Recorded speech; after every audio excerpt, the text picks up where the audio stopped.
Hi friends, இன்றைக்கி நம்ம ஒரு சட்னி ரெசிபி பார்த்துருவோம்.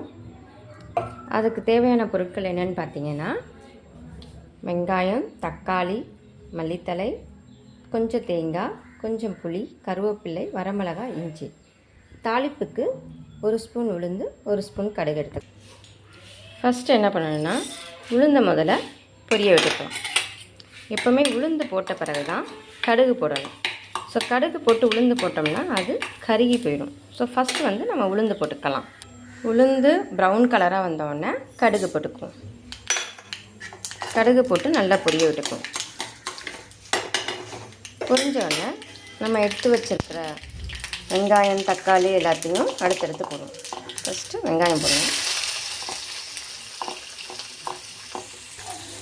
வெங்காயம் போட்ட பிறகு வரமிளகாய் போட்டு அதையும் நல்லா வதக்கிக்கலாம்.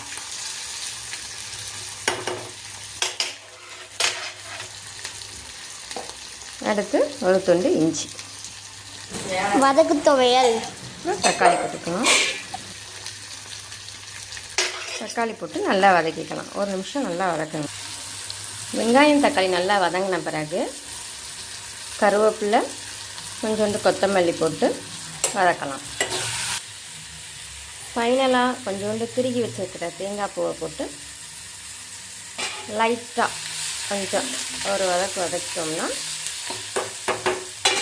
ஸ்டவ்வை ஆஃப் பண்ணிடலாம். நம்ம ஃபைனலாக எல்லாத்தையும் மிக்ஸி ஜாரில் மாற்றிட்டு கொஞ்சமாக புளி வச்சுக்கலாம். தேவையான அளவு உப்பு போட்டு நல்லா நைஸாக அரைச்சிக்கோங்க. இப்போ சுவையான வதக்கு துவையல் ரெடி ஆயிடுச்சு. நீங்களும் டேஸ்ட் பண்ணி பாருங்கள். வீட்டில் இந்த மாதிரி செஞ்சு ரொம்ப நல்லாயிருக்கும். டாட்டா பாய்.